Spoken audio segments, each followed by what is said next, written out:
So,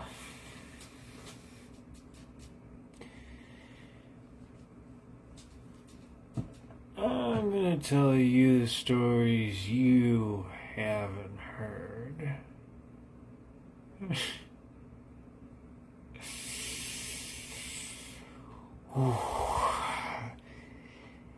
Gotta just push it down. This is big. I've got the chills. Oh, man.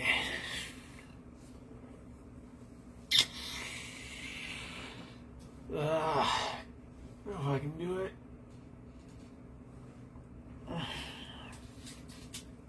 All right.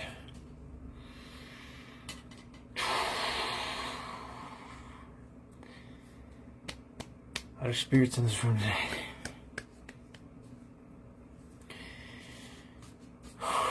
Vanilla pudding, vanilla pudding, vanilla pudding. Okay. All right.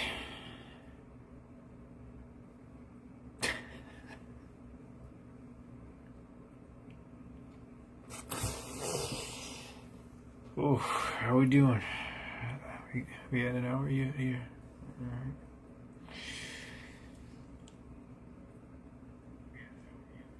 All right. Ghost. Oh, man.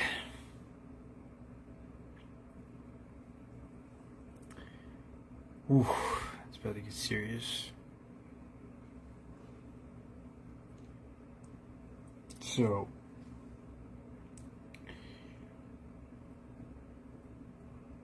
I guess I'll start.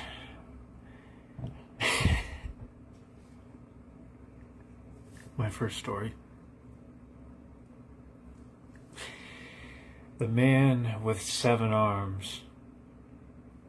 So, there was a man, and they called him the man with 7 arms.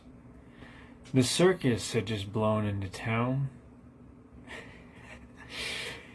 And, well, let's say a few kids were interested. And they said, "Mom, can I have some money for me and my friends for admission to the carnival?" "Oh, you're talking about that carnival?" "Yes, Mom." So, Lucy and her 2 friends, Quad and Trash Can, each had $5 for admission to see the 7-armed man in the freak show. And I said, oh my God, because I wanted to go. So then I said, "Hey," and then she gave me $5.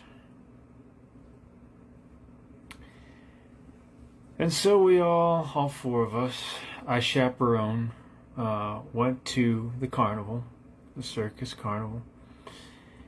First, I said, they've got this little event going on. There's this tent. It's about yay high. If you go into this tent, you're going to see some things, the likes of which you have never seen in your likes, and which haven't been seen in all the world's wonders of the 7 seas of the world. So then Lucy goes, "Trash Can?" And he says, "What?" And at that point, I was confused.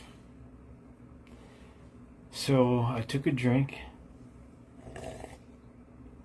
and then I said, "Come on, let's go get a corn dog." And so we got a corn dog. And next was the haunted house roller coaster. Now, I like roller coasters, but this one looked pretty spooky. And I'll even say maybe it was a little terrifying. But for one reason. The ghost wasn't a ghost. And I said, maybe I'm not at the carnival. But then I thought about it. And then it made sense. So we climbed onto the train. It was one of those floor seaters. So you'd sit on the floor and they'd take the bar and it'd go over your head. And you'd sit like this. And the bar's right here. So as long as you don't sit up too fast, you won't hit your head on the bar. So it was a safety hazard. But nobody cared. So we proceeded down the track.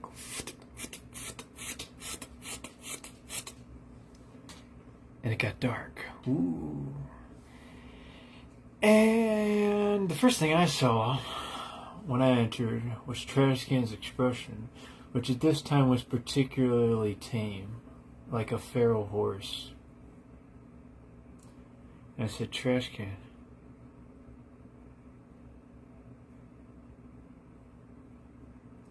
So then after that, we continued down the course into the dark, and all I could see was a spark. And I thought, oh my God, electrical hazard. But that couldn't have been right. There was just, the level of accuracy wasn't within the precision of the mathematical solution. I couldn't, the physics, it didn't add up. So I said one direction, and that poster's right on the wall. And I said, no, I'm not going back to that. You can't make me. And lo and behold, we got halfway down that track, and then we looked back, and I didn't see anything. I didn't see this seven-armed man. But Lucy said, well, Brehndan, the seven-armed man, he's not on the roller coaster ride. They got him in the tent. They got him in the tent out back. He's watering down the elephants. That's how they made that book, Water for Elephants. Anyway, which, by the way, there wasn't enough water for the elephants. I'd say measure a volume liquid meter into an equation and bottle that up, put a cork in it, screw it. So, after we got out of there, I was disappointed. I actually thought it was the tunnel of love, and I don't know why I thought that. So, we walked, what seemed for like miles, across a grassy escapade, and I said, aren't we supposed to be seeing the seven men? And Trash Can said, you like to see the seven man then? And so we did. That's what we did. Hand to God. As we walked through this tent, I got all these things going through my mind, and I'm wondering to myself, is there even really, I mean, in my thought, I'm lost right now. 7-man arms with an armed man with 7. 7. 7, 7, 7. Ding, ding, ding. Checkpot. Alright. So then I said, yeah, there could be a ghost in here. Could be a ghost in one of his arms. He's got 7 of them. So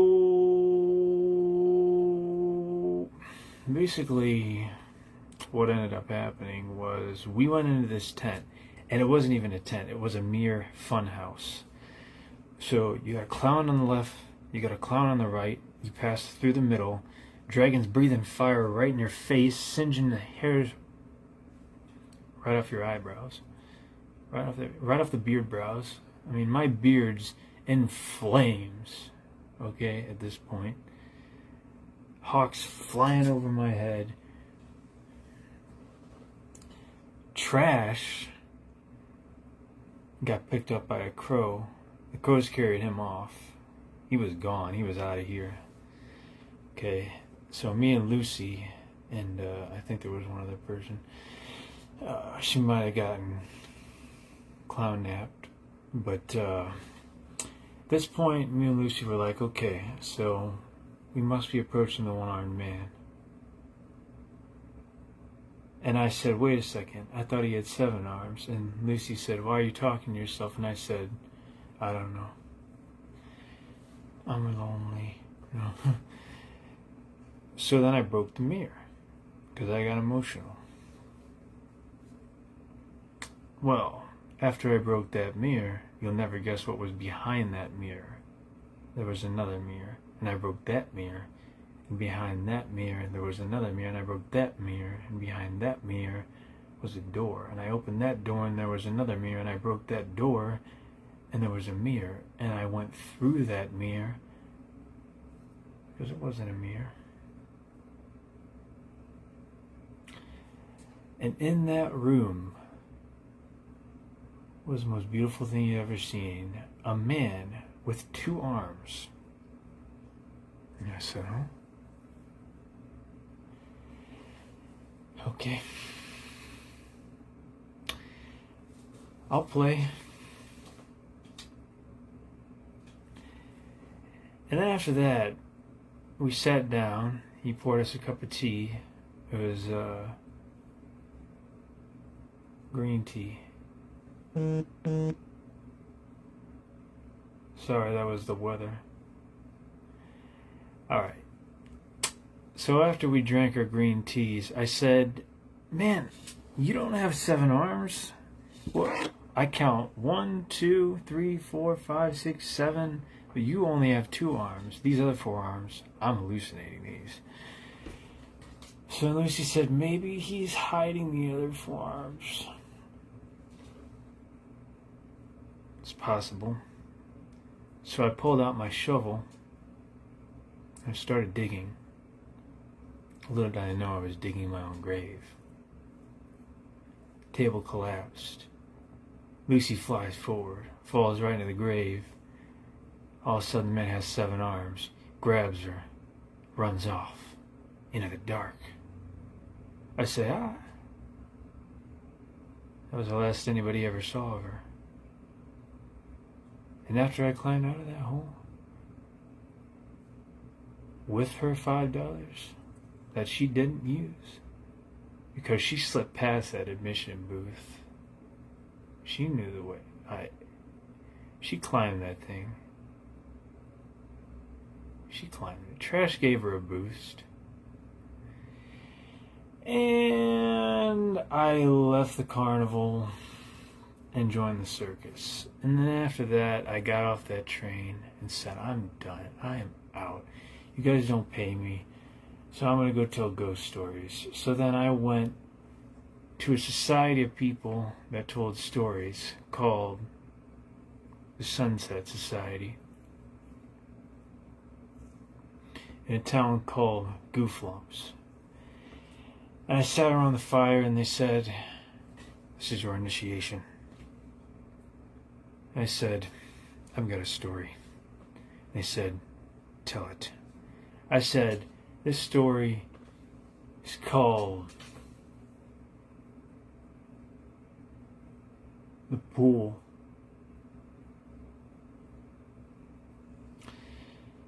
So, you got a guy, and he wants to open this pool. And everyone's standing around him, and they're saying, you can't open that pool. You just can't do it. We don't believe in you. You're a loser. And he said, I'll prove these guys wrong. If this is the last thing I do, buddy, I'm going to prove you wrong. I tell you right now. And even I believed it. I was sitting off in the corner on a lawn chair, smoking a cigarillo. And I said, wait a second. I don't smoke. So I threw that in the pool. And he said, hey man, it's only going to make it harder. It's only going to make it more difficult on me. And I said, so-and-so. And he said, what? And I said, let's get this pool open, man. And so we got a plan together. All right, we said we got a pool. We got a giant square box here. We need to fill it with water. First off, we need to bring people in. We need to clean the bottom because there's a whole lot of crap there. There's seaweed growing off the ceiling. There's ropes hanging down. There's cobwebs in his ears. And I said, look, man, I'm creeped out. But we got to do this because they said you were a loser. And I can't stand for that because I got to do what's right. And make you the man you were meant to be. But then I had to say this. I said, I'm not part of your generation, so we're going to have to do this my way. And then I took another drink.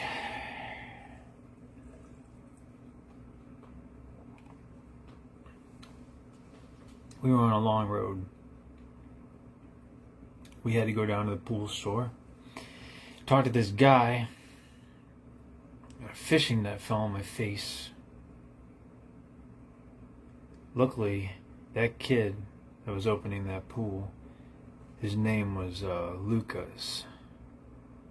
I said, hey, Lucas, get this net off my face. I can't see anything. And the guy said, don't take that net off his face. Lucas said, well, if I don't take the net off his face, we can't get this pool started. And so he said, huh?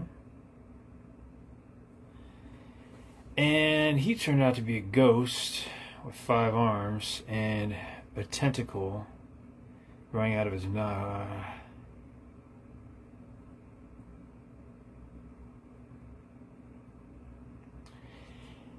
And that's when and then took that. And when we arrived with the chlorine, I said, is this going to be enough chlorine? And he said, Lucas said, and I swear he said this. This is exactly what he said. It's going to burn our eyes. And I said, take a chill pill. Nobody's eyes are getting burnt on my account. I said, we need them. It's the only way we're going to see the truth. I didn't want to go to college that year, so I decided, well, I'll get some extra credit. So, I'll stay behind here. Well, we were there late at night because for some reason prioritizing was important. So, I said, okay, it's dark. We're at this pool. Nobody's locked the school. I'm a fool. So I opened the door. I wanted more. I got curious. We sat there, pulled out the Ouija board, lit a candle. I said, where'd you get that candle? He said, I got it from that guy with a tentacle on his nose. I said, oh. At this point, I was a little confused because I hadn't really pegged that guy a squid nose. So when we conjured up,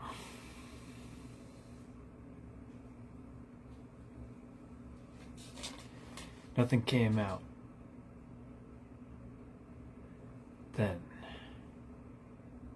that pool we had just filled with that water and those lights we had just turned on, he dumped the chlorine in, but he didn't. And I'm glad he didn't, because what was swimming around in that pool, the only way we were going to stop it was using that chlorine. And that's what we did. We didn't know what it was at first. It was a ripple. Maybe even So, lo and behold, we see this force of nature just waving toward, it's like on a surfboard, waving towards us. It's waving at us. We can't see it, but we know. We feel its intentions. I'm like, I see you. I see right through you, Mr. Ghost. It's like, you're not the first paranormal encounter I've had.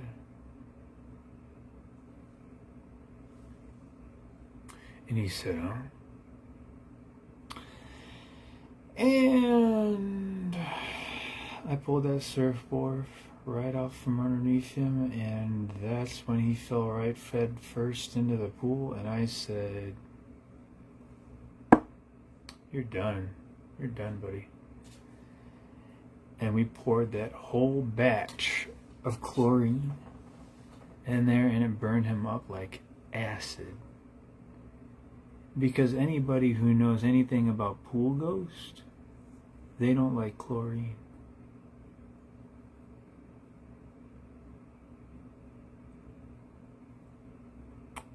Zap, zap, zap. So, I said, oh, now we got the pool open, so what do we do now? Likely got ourselves a predicament here. Something beyond words. Something I can't describe. It's not like the hairs you pull out of your nose. It goes beyond that. It goes beyond this world. It goes beyond what this is. I said, get your Ouija board. We got another story. So we went back to the Sunset Society, and I said, how'd you guys like my story? They said, man, you weren't supposed to film it, you were supposed to tell it. And I'm like, you guys are really gonna hate on me for this. And that's when I fell face first into the fire. Luckily, it was fake. So, I was lucky. And that's when I became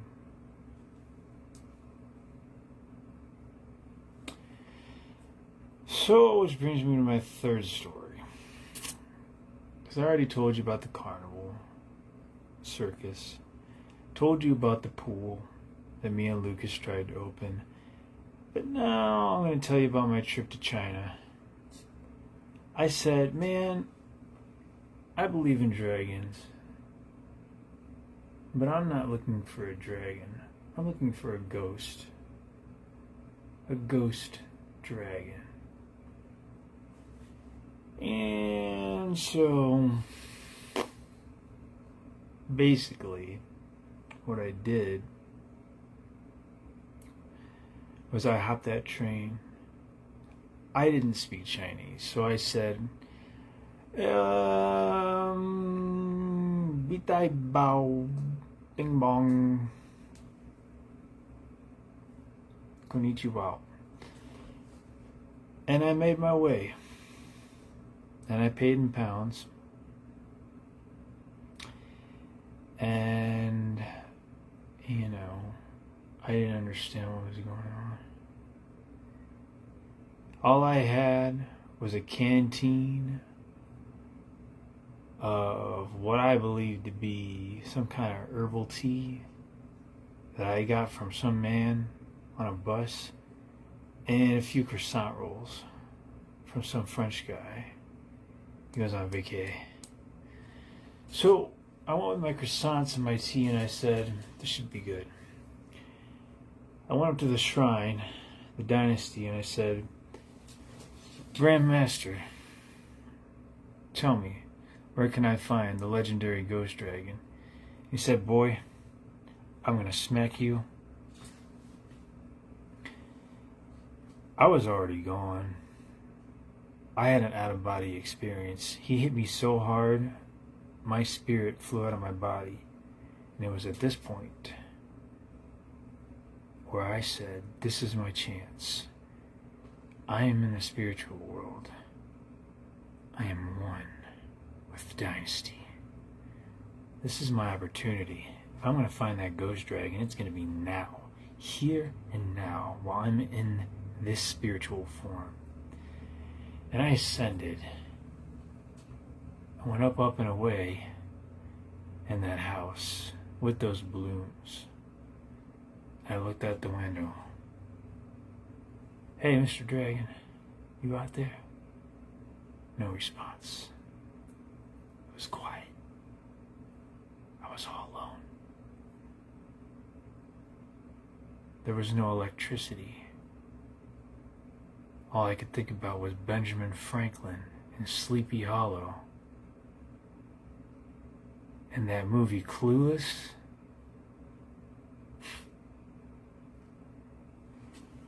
And that bus driver. Until I ran into that. He said, "Boy, you look for me?" I said, "Yes, Mr. Dragon." "Are you a ghost?" He said, "Yes. I'm not only a ghost, but I'm a dragon. I'm a ghost dragon." And I said, "I knew the legends were true. Please, tell me your origin story." And he said, "Well, I had this idea one day that I was going to look for a human. And I knew I had to find this human. And I knew he'd be in a house that was floating in the sky. And that house would only be airborne via helium. Meaning balloons. So, and he said, "They're all red, right?" I said, "Yeah, we all float down here." And he said, "I knew it. Man, this is why a dragon can't get no moo shoe for a horse shoe." And I said, "Come on, man, let's go ride that horse." And we did. Me and that dragon were on horseback. I lost him. His horse broke his leg. We had to put it down. And he rode out there on that ghost horse. And I said, "Okay, man. If that's what you want to do, then go right ahead. But I'm going to go to that cabin. Just beyond that lake. Because I heard rumors of a small village. There's this man.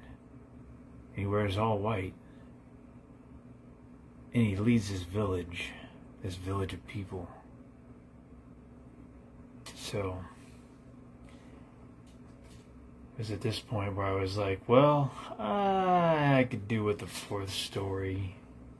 I need another experience. Come on.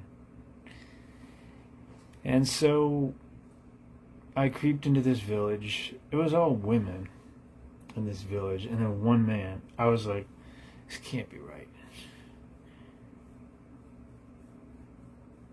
So, I didn't walk up to him because I didn't want a bunch of women to beat me up. So, I hid behind that elm tree. And I watched. And he's like, "All right, gather around, my children." But they weren't children. They were in their 20s.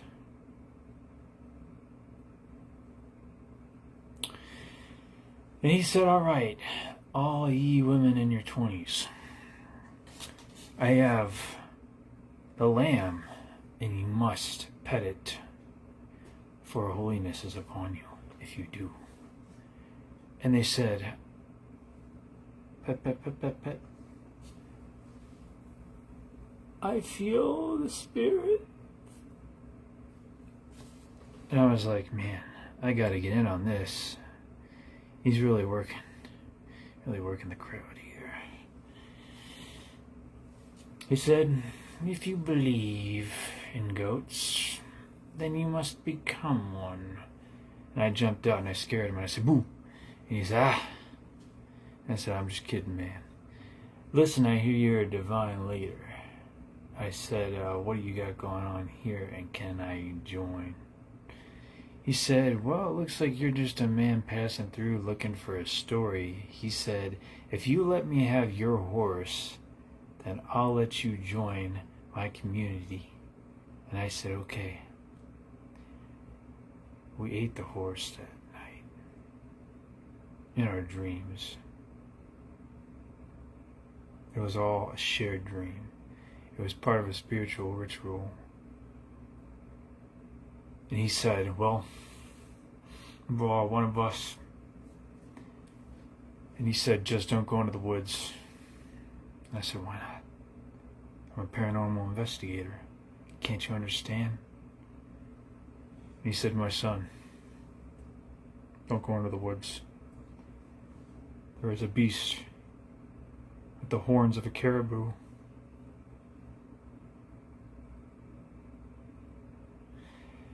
And I took another drink of soda. And I lost the feelings in my fingers and my hands, and I said, I'm going out there. We got a rival tribe, and I'm going out there. If the Caribou Man's out there, I'll find him. I'll bring him back, and I'll be the hero. And then I'll take over the throne, and I'll send you down that river. And he said, well, if you think you've got the guts, then spill. So I took some gin, I took some absinthe, strapped it around my belt, and I went in, taking drinks of both as I progressed, mentally.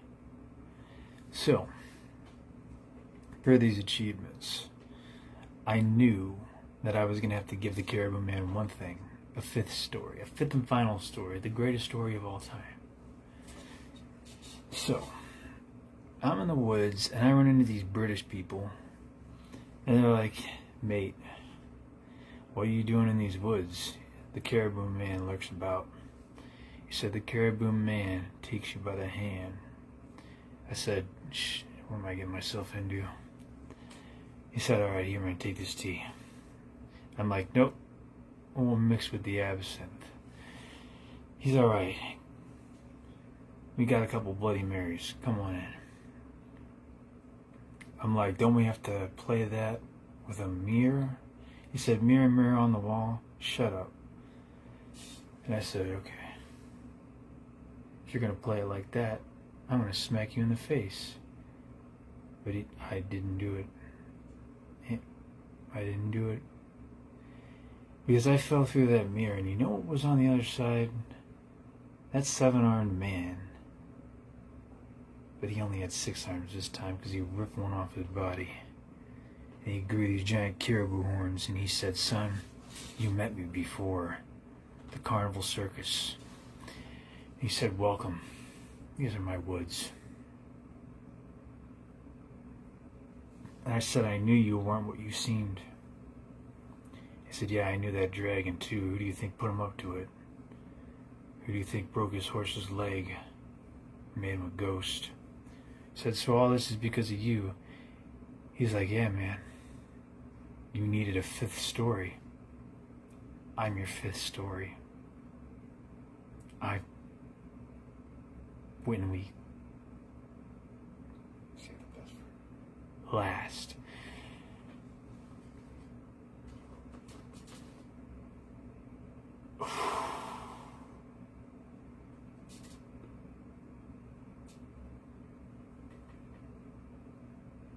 He said, you ready, my son, for the final story?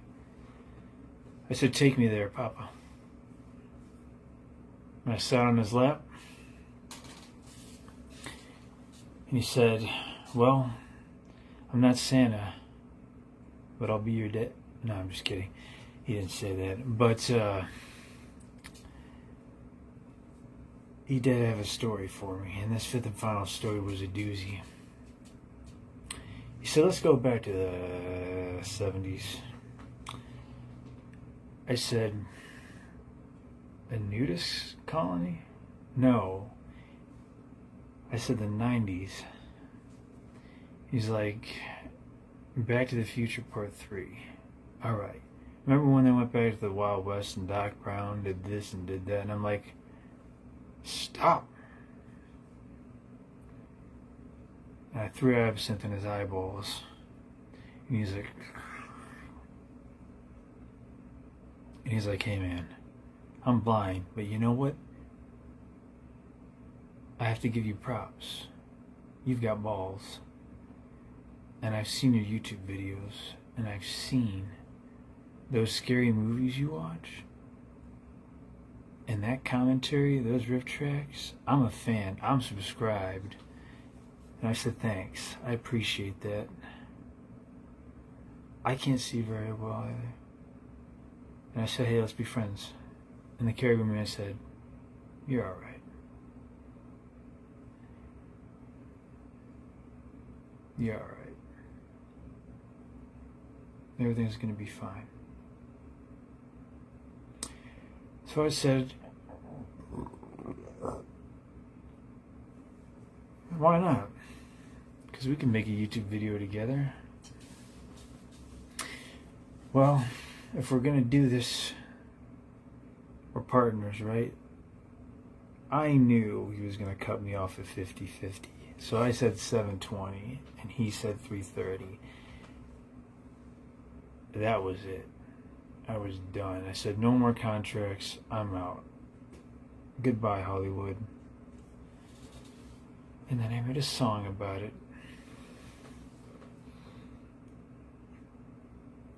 Went back to the campfire that night, to the Sunset Society, and I said, man,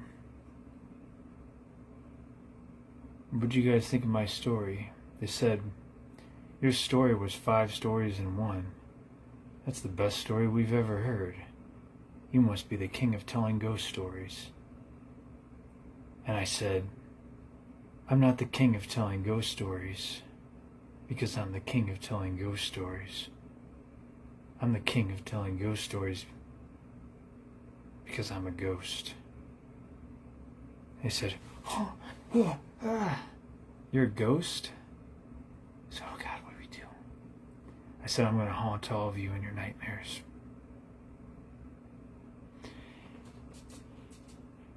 So they all went home that night. And that's what I did. I haunted them in their nightmares. And when they took that hayride, I was in the field. And I came at them from all 4 directions. Spun my webs around them, drug them into the woods. And the last thing anybody ever saw was 2 red eyes. And that was the last anybody ever seen of him. The screams were the last thing they ever heard of him. And then I began my walk. My descent into darkness. As my boots thudded against the pavement in the misty night, I approached 1984 and I said, this is a good start. This place will work for what I have planned. This town, it has promise. So I threw on my jean jacket and I said, I'm going to start with this particular street right here and terrorize every last person on it. And then after the fear has tormented all of them upon this street, for all 31 days of October, I shall release them on Halloween. And after I released them, they went and they told the rest of the town the story of the man in the dark. So watch out for him. Rumor is it, he turns into a spider and he'll drag you off into the woods. So that's what happened to those guys that took that hayride. The man in the dark was a legend. He became the town, so they changed the name to suit the man, to appease him, to pay tribute to him. But every night the man came back to the town to cause mischief and mayhem. And he stood at the top of the clock tower and looked below at the people and said, I am your master. I am your reckoning. This is the beginning of the end, but I need all of you. no harm may befall any of you, because without any of you, there is no fear, and there is no mayhem, and there is no mischief.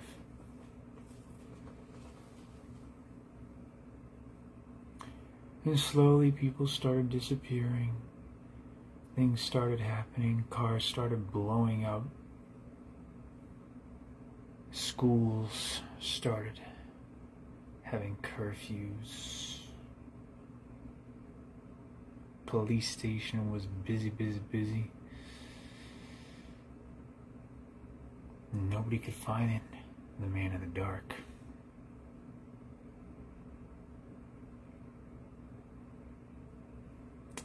And they say that over the weekend, he leaves that town and descends upon the residents of our world. He is not bound to that one town on the weekend. During that time, he can move freely throughout the world. And following behind him, crows as far as the eye can see, as he is spiritually allied with them.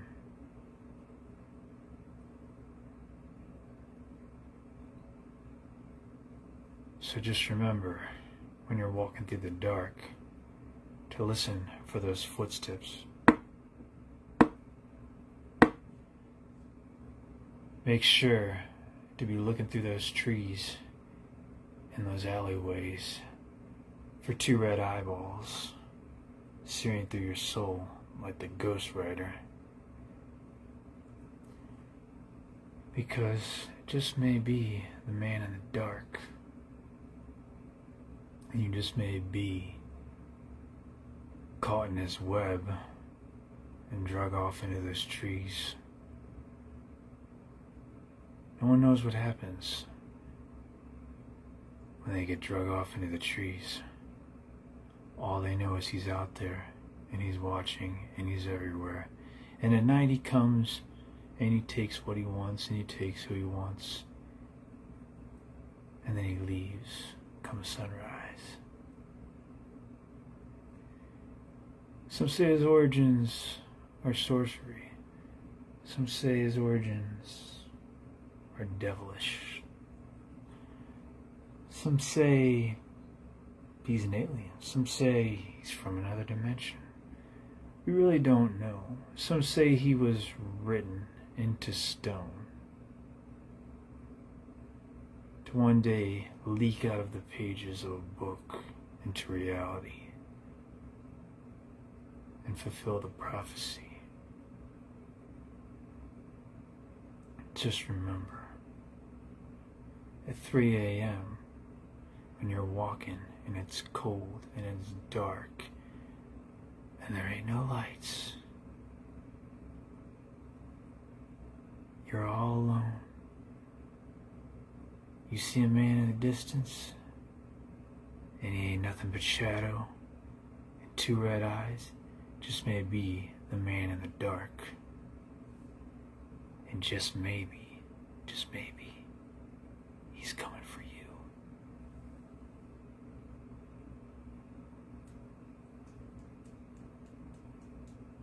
And there you have it. There you have it.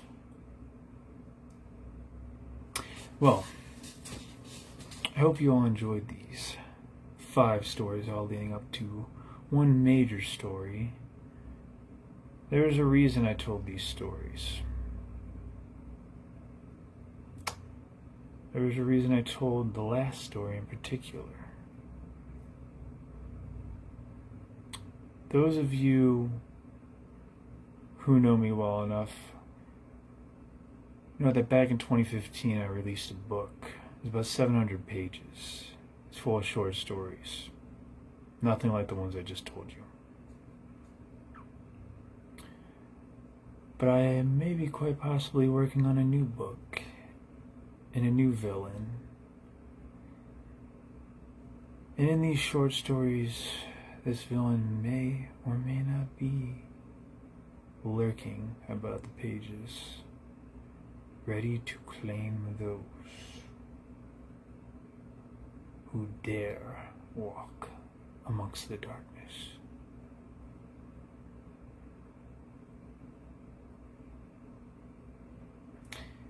Just remember, bring your friend next time you're in the dark, or you just might run into the man in the dark. Step, step, step. Good night. Sleep tight. And, if you're like me, hopefully the bed bugs won't bite. But they always do. They always do.